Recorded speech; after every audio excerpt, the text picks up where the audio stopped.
ہوں۔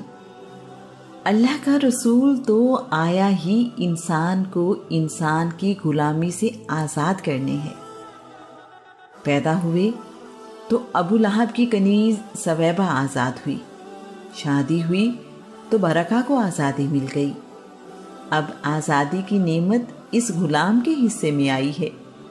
غلام نے اپنی خوشی سے رسول اللہ کی خدمت کو آزاد زندگی پر ترجیح دی۔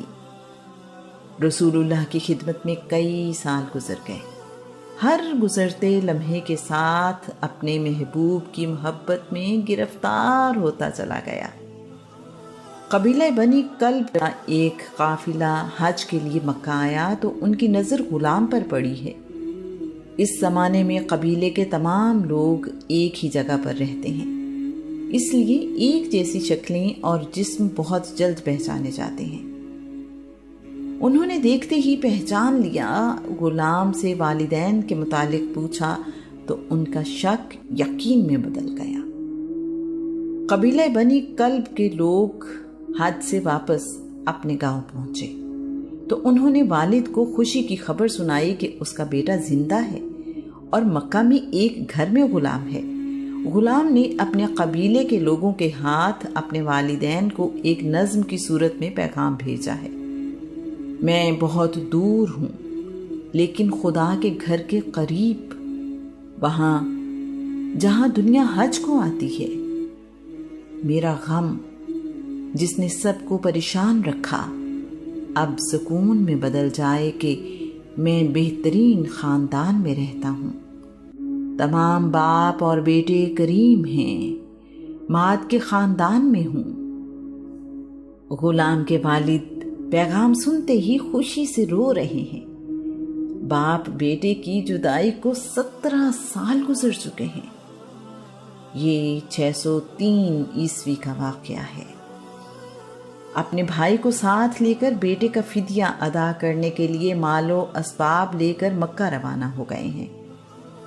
سارا راستہ بیٹے کو ملنے اور ساتھ واپس لانے کی سوچوں میں گزرا ہے۔ راستے بھر بے قرار رہے کہ کب بیٹے سے ملاقات ہوگی، کب ہم اسے اپنے گھر واپس لے کر آئیں گے۔ اس کا مالک کیسا ہوگا؟ کیا وہ میرے بیٹے کو رہا کرنے کے لیے تیار ہو جائے گا؟ وہ کتنا فدیہ مانگے گا؟ وہ کوئی ایسی شرط تو نہیں رکھ دے گا جسے ہم پورا نہ کر سکیں؟ ہمارا بیٹا غلامی میں نہ جانے کیسی زندگی گزار رہا ہوگا۔ پچھلے 17 سال میں نہ جانے کتنی مصیبتیں اٹھائی ہوں گی۔ بیٹا پیدا تو آزاد ہوا تھا، پھر غلامی اس کے نصیب میں کیوں؟ سارا راستہ دل میں طرح طرح کے خیال آتے رہے۔ مکہ پہنچ کر رسول اللہ کا پوچھا ہے۔ رسول اللہ سے کعبہ میں ہی ملاقات ہو گئی ہے۔ غلام کے والد اور چچا نے اپنا تعارف کروایا۔ رسول اللہ سے عرض کی: عبد المطلب کے فرزند اور ہاشم کے بیٹے، ہم آپ کے پاس اس لیے حاضر ہوئے ہیں کہ ہمارا بیٹا آپ کے پاس غلام ہے۔ ہم بڑی امید لے کر آپ کے پاس آئے ہیں۔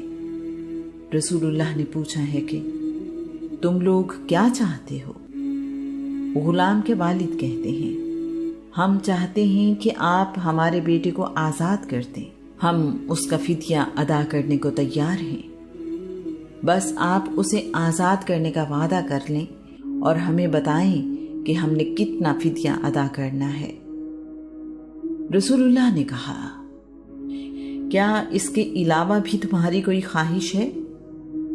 غلام کے والد نے کہا: جی نہیں، ہم آپ سے احسان کی امید رکھتے ہیں۔ رسول اللہ کہتے ہیں: اگر تم اپنا بیٹا ساتھ لے جانا چاہو تو مجھے کوئی اعتراض نہیں، میں اسے بغیر کوئی فدیہ لیے تمہیں دینے کو تیار ہوں۔ اگر وہ تمہارے ساتھ جانا چاہے تو خوشی سے چلا جائے، اگر وہ میرے پاس رہنا چاہے تو تم ضد نہ کرنا۔ غلام کے والد اور ان کے بھائی کی خوشی کی کوئی حد نہیں ہے۔ اس سے بڑا احسان اور کیا ہو سکتا ہے کہ